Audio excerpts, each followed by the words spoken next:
नमस्कार दोस्तों। बहुत सारे लोगों को शांत रहना सीखना होता है। उन्हें मौन रहने के पीछे का रहस्य जानना होता है। जिस वजह से आज की यह कहानी शांत रहने के फायदे और शांत रहना क्यों जरूरी होता है, इसके ऊपर है। दोस्तों, कहानी की शुरुआत कुछ इस प्रकार होती है। बोलना ही हमें अपने भीतर की ओर लौटने नहीं देता। आश्रम के सभी बच्चे जब दूसरे कामों में लगे होते थे तो एक बच्चा एक कोने में बैठा चुपचाप अपने आप में खोया रहता था। वह अक्सर किसी से ज्यादा बात नहीं करता था।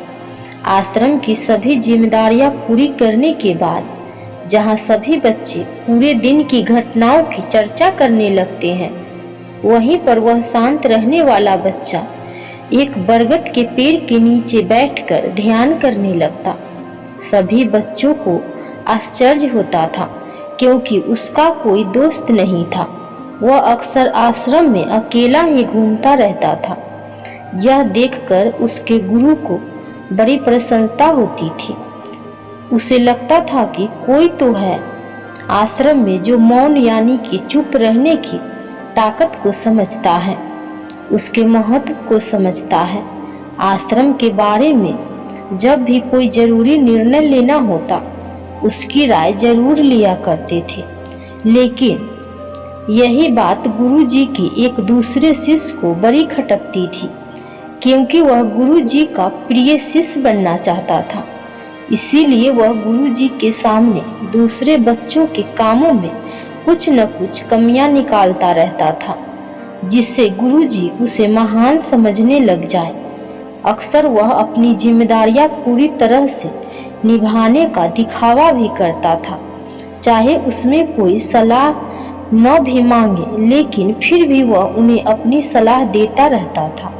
वह बहुत ही बातूनी शिष्य था और आश्रम के दूसरे सभी बच्चों में बहुत प्रसिद्ध भी था, क्योंकि वह सबसे हंसी मजाक करता रहता था, उनसे दिन भर बातें करता रहता था। इसीलिए उसकी सबसे दोस्ती हो गई थी।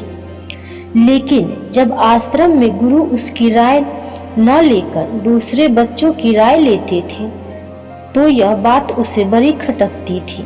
उसे यह लगता था कि वह उस दूसरे बच्चों से ज्यादा बुद्धिमान है, लेकिन गुरुजी फिर भी उसकी तरफदारी करते हैं। ऐसा नहीं था। गुरुजी को बानी शिष्य के स्वभाव के बारे में पता भी था, लेकिन गुरुजी उसे अपने तरीके से सीख देना चाहते थे, ताकि उसकी ज्यादा बोलने की आदत, दिखावा करने की आदत, दूसरों की कमियां निकालने की आदत हमेशा हमेशा के लिए खत्म हो जाए और वह मौन रहकर ध्यान की गहराइयों को छुपाए। असल में हर सच्चे गुरु की यही इच्छा होती है। वह किसी तरीके से उस बातूनी शिष्य को एहसास कराना चाहते थे कि चुप रहने से ही उसे असीम सत्य को जाना जा सकता है। उस विराट का एहसास चुप होकर ही किया जा सकता है। एक दिन गुरुजी को एक तरीका सूझा। उन्होंने आश्रम के सभी बच्चों को अपने पास बुलाया और कहा कि मैं तुम सभी को दो दो हिस्से में बांटकर अलग अलग गांव में भिक्षा मांगने के लिए भेज रहा हूं, और जो भी दो बच्चे सबसे ज्यादा भिक्षा मांग कर लाएगा, उन दोनों को आश्रम की सभी जिम्मेदारियां निभाने का मौका दिया जाएगा। अपनी बात जारी रखते हुए गुरुजी ने बताया कि भिक्षा मांगने से हमारा अहंकार खत्म होता है, इसीलिए हर शिष्य पूरे मन से भिक्षा मांगे। कोई भी इस काम को औपचारिकता में न ले, वरना वह अपने जीवन का बहुत बड़ा ज्ञान खो देंगे। आश्रम के गुरुजी ने जानबूझकर बातूनी शिष्य और चुप रहने वाले शिष्य की जोड़ी बना दी। बातूनी शिष्य के मन में सिर्फ एक ही बात चल रही थी कि इस बार उसे मौका मिला है और इस बार वह गुरुजी को दिखा देगा कि वह चुप रहने वाले शिष्य से कितना ज्यादा प्रतिभावान है। दोनों शिष्यों ने आपस में अपनी सहमति से निर्णय लिया कि दोनों एक गांव में अलग अलग जगह से भिक्षा मांगना शुरू करेंगे ताकि भिक्षा मांगने का काम जल्दी खत्म किया जा सके। चुप रहने वाला शिष्य हर द्वार पर जाकर अपने हाथ जोड़कर अपना भिक्षा पात्र उनके सामने कर देता।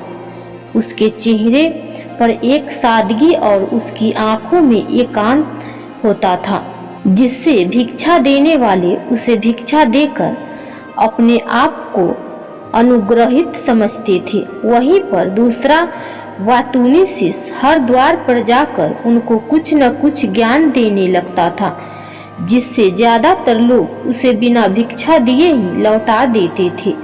पूरे गांव में भिक्षा मांगकर जब दोनों गांव के बीच में मिले तो वातुनी शिष्य ने देखा कि चुप रहने वाले शिष्य के पास उससे दुगनी भिक्षा थी। यह देखकर उसे मन में बहुत ठेस पहुंचा, लेकिन जब वह दोनों भिक्षा का सामान लेकर आश्रम की तरफ जा रहे थे तब वातुनी को एक चालाकी सूझी। उसने चुप रहने वाले शिष्य से कहा कि हमें अपनी भिक्षा एक ही थैले में डाल देनी चाहिए। गुरुजी ने हम दोनों को एक साथ भिक्षा लाने के लिए कहा था। चुप रहने वाले शिष्य ने बिना कुछ बोले अपनी सारी भिक्षा उसके थैले में डाल दी। वातुनी शिष्य मन ही मन बहुत खुश हो रहा था कि अब गुरु को यह पता नहीं चलेगा कि ज्यादा भिक्षा हम में से किसने मांगी। उसे लग रहा था कि गुरुजी मुझे इससे कम प्रतिभावान समझेंगे, इसीलिए उसने यह तरकीब लगाई। सभी शिष्यों के आने के बाद संध्या के समय जब सभी की भिक्षा तौली गई तो इन दोनों शिष्यों की भिक्षा सबसे ज्यादा निकली।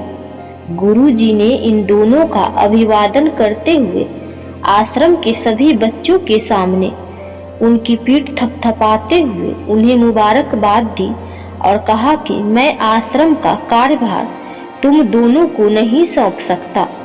इससे आपसी मतभेद होने का खतरा रहता है, इसीलिए तुम दोनों में से जो ज्यादा भिक्षा लेकर आया है आश्रम की जिम्मेदारियां उसे ही सौंपी जाएगी।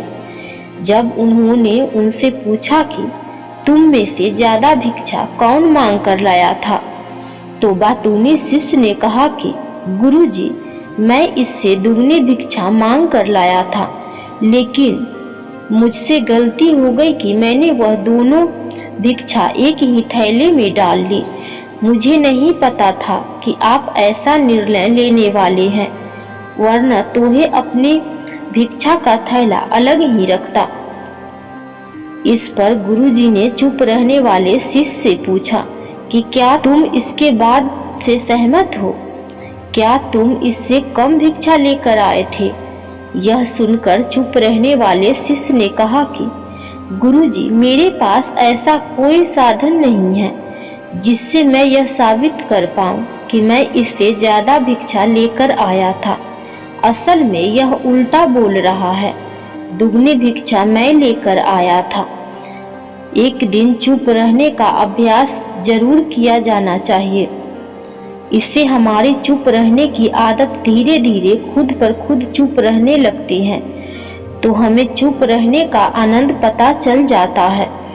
इसके बाद हमें प्रयास नहीं करना पड़ता, बल्कि हमारा मन आनंद की तरफ अपने आप बढ़ता चला जाता है। चुप रहने की कला सीखने के बाद आपकी बुद्धिमानी और आपकी स्पष्टता दोनों में बहुत ज्यादा फायदा होगा। वास्तविकता में जिसे दर्शन कहते हैं वह मौन रहकर ही किया जा सकता है। इसके बाद सभी बच्चों ने कुछ समय चुप रहने का संकल्प लेकर गुरुजी ने अपनी बात खत्म कर दी और सभी बच्चे रात्रि का भोजन करने के लिए एक साथ भोजन कक्ष में पहुंच गए। तो दोस्तों कैसी लगी यह कहानी आपको कमेंट सेक्शन में जरूर बताना।